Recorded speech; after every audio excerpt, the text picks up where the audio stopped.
Apesar de já fazer um tempo que ele comandou o Flamengo, eu acho que vale, porque ainda mais a gente aqui do Rio ficou muito rotulado que foi um trabalho muito fracassado do Renato no Flamengo. E é o trabalho que ele tem o melhor aproveitamento. O Renato tem só 5 derrotas no Flamengo. Só que o Renato, diferente de outro rótulo dele, não escolheu, não poupou. Ele resolveu enfrentar as 3 frentes para tentar ganhar Brasileiro, Copa do Brasil e Libertadores. E ele perdeu a final da Libertadores. Ele chegou em segundo no Brasileiro e ele sai na semifinal do Atlético Paranaense. Eu acho que esse jogo da semifinal, que ele toma um 3-0 no Maracanã, pro time O do Atlético. Roberto Valentim, do Atlético Paranaense, eu acho que esse marcou muito o trabalho dele, mas são 5 derrotas só. Mas vamos ver de perto ali o Bruno Magalhães, que é setorista do Flamengo, dando a sua opinião. Depois a gente volta aqui a comentar.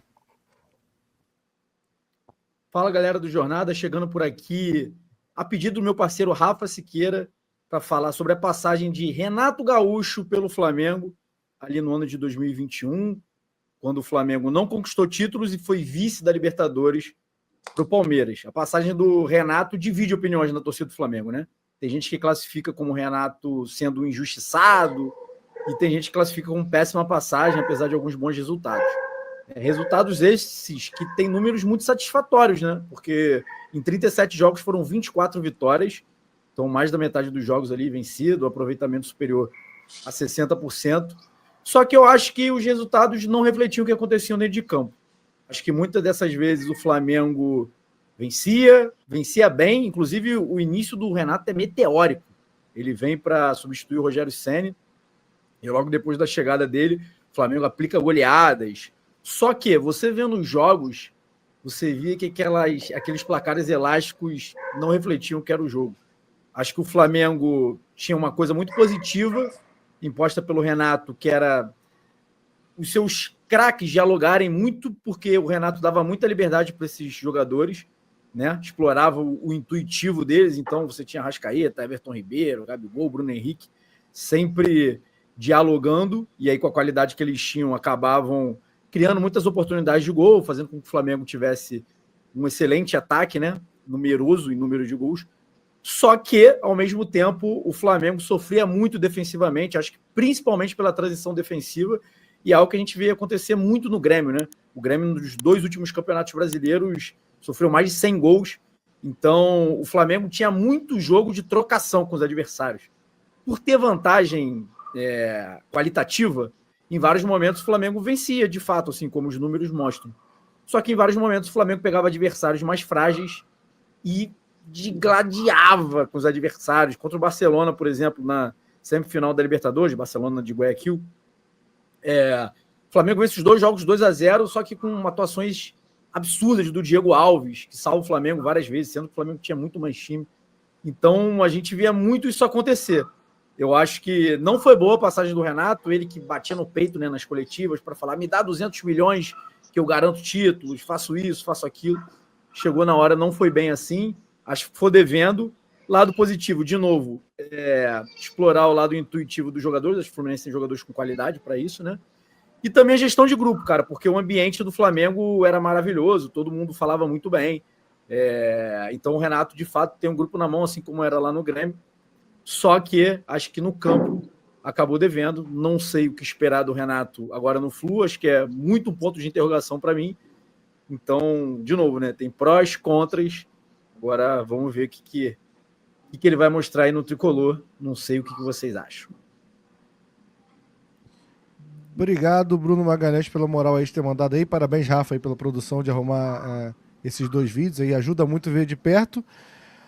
Duque, te preocupou um pouco essa parte defensiva ali? Falou que o Flamengo fazia muito gol, que ele deixava os craques jogarem, né? A gente pode imaginar áreas tendo liberdade para jogar, Paulo Henrique Ganso, o próprio Germancano. Mas essa parte defensiva te preocupa? Cara, a gente precisa de contextualizar, né? Saber contextualizar também cada equipe, né? Como a forma de jogar, a forma de propor o jogo, né? O que ele fala ali na questão dele ser muito intuitivo, isso eu acho muito importante, né? Dele dar liberdade para os seus principais jogadores jogarem, né? Como o Flamengo tinha do meio para frente, um time muito forte. E como eu acho que o Fluminense tem bons nomes também do meio para frente, como o Arias, como o próprio Ganso, que está para voltar, né, alguns jogadores de qualidade técnica que possa entregar, né, um futebol um pouco mais vistoso, né, um futebol mais agradável de assistir. Eu acho que essa questão defensiva vai muito de pontualidade, talvez uma questão de marcação. O próprio Fluminense hoje, né, como eu vinha falando do Mano, que que ele prioriza a parte defensiva, a gente já vinha sofrendo, a gente já estava sofrendo.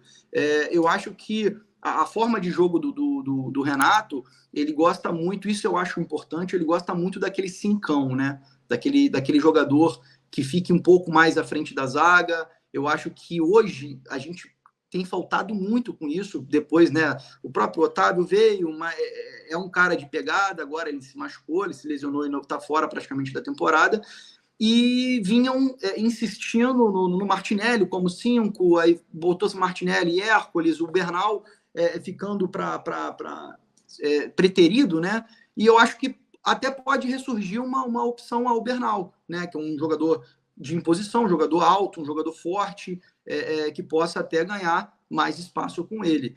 A questão defensiva, cara, no Flamengo, ele pontuou isso, né? Essa questão defensiva do Flamengo, dessa trocação que o Flamengo jogava muito, né?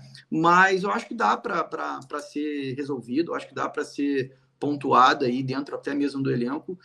Acho que não me preocupa tanto pelo fato da comissão dele, né? Da comissão técnica dele e do que ele pode entregar no Fluminense.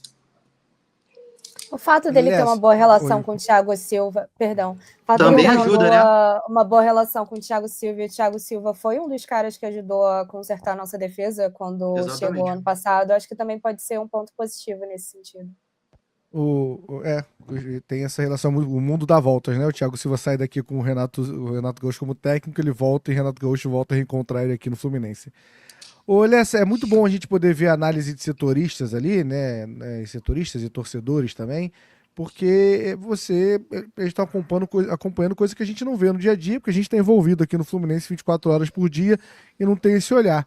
E aí, quando ele fala isso, tem duas coisas quando ele fala desse time que fazia muitos gols, mas tomava muitos gols, tem duas coisas. Uma que o chat lembrou, né? Todo mundo lembrando do 5-4 na Arena do Grêmio em 2019, né? Então, que realmente ele faz 4 gols, mas ele toma 5 do Fernando Diniz. E aí, cara, eu fui olhar a tabela de 2023, Lessa. Ele é vice-campeão, né? Ele fica 2 pontos atrás do Palmeiras. É uma ótima campanha. Ele faz 63 gols. É o segundo melhor ataque, só atrás do ataque do Palmeiras. Porém, Vitor Lessa, ele é o quarta pior defesa. Ele toma 56 gols. Ele conseguiu tomar 56 gols e ser vice-campeão. Reforça muito o que falou o Bruno, né? Não, sem dúvida, reforça, e eu acho que todo mundo sabe que o trabalho do Renato ele tem problemas defensivos. Ele tem, porque às vezes é difícil você conseguir achar o equilíbrio. E para você ter esse equilíbrio entre os setores, você tem que ter bons jogadores em todos os setores. O Fluminense hoje ele tem um jogador acima da média na zaga, que é o Thiago Silva. Mas só o Thiago Silva por si só não vai resolver. Ele de cara ele já vai ter que lidar com uma situação complicada de um lado esquerdo de defesa que está sofrendo, principalmente após a saída do Fuentes. Você tem o Freitas ali dando pichotada para tudo quanto é lado. Você tem o Guinasso, que é um jogador que ainda precisa se firmar. E aí tem o Thiago Silva, o Thiago Santos, que ele conhece muito bem, que estava sendo utilizado como zagueiro e agora não vinha tendo oportunidades com o Mano. Tem o Manuel, que é um jogador mais experiente. Ele vai ter que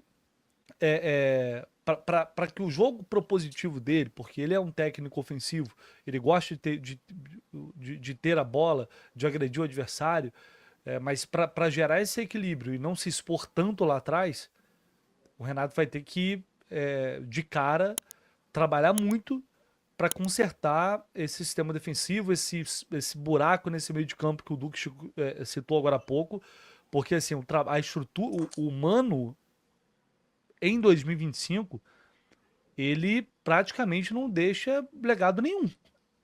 Tem muito pouco ali que você vai se aproveitar do que o time vinha jogando.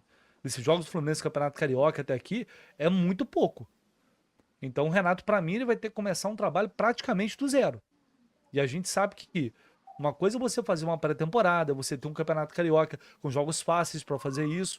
Outra coisa é você agora ter que implementar suas ideias, acertar tudo que vem dando errado e não é pouca coisa, em meio a jogos do Campeonato Brasileiro, Copa do Brasil e Sul-Americana. Esse é o grande desafio. O Milito, por exemplo, sabia que ia ser essa merda, não queria nem vir. Então, enfim, não vai ser fácil. Para você ser vice-campeão brasileiro, levando mais de 50 gols, o que você tem que fazer? Tem que fazer muito gol para ganhar os jogos. E ele tinha um jogador acima da média, que é o Soares. Então, o Fluminense do Diniz também levava gols. Mas só que só um jogador, por exemplo, fez 40 numa temporada. Mais de 40. Então, a diferença tá aí. Agora, o Fluminense vai ter essa quantidade de gols esse ano para compensar uma possíveis problemas defensivos que normalmente surgem no trabalho do Renato. Esse vai ser o grande desafio dele, provavelmente. Exatamente, mas que ele arruma essa defesa. Agora eu estou assustado. Até pontuando o que o Lessa falou, essa questão da defesa, né, do sistema defensivo, a gente pode até, não muito longe, o próprio ano passado com o Mano, né? Ele realmente não deixa tanto legado para a torcida e para o Fluminense, mas o Fluminense termina a temporada sendo uma das principais defesas do campeonato, mesmo brigando para não cair. Então, assim, eu acho que tem de onde você tirar, tem de onde você se preparar, se organizar, tem de onde você fazer isso. Eu acredito que o trabalho com o Mano tinha praticamente chegado no limite. Eu acho que ainda o que o Fluminense tem, né, acho que colocando os jogadores nas suas principais posições, eu acredito que tem de onde tirar para melhorar esse sistema defensivo. É a quinta melhor defesa ano passado. E se for considerar. Passou um trem agora aí. É normal isso? Acostumem-se. Isso é normal na tua casa passar esse trem, Duque? Parece que tá passando uma Não, sala. saiu do banheiro o trem, pô, e passou pra cozinha. Acostumem-se. Cidade do interior é isso, gente. Trem passa no meio da cidade. Você mora onde, Duque? Três Rios. Eu tô preocupado. Você sair de casa e passa um trem, pô. Do nada. Pior que tá longe, cara. Pior que tá longe. Mas parece que tá aqui dentro. Caraca. Não tá aí dentro. A gente acabou de reparar.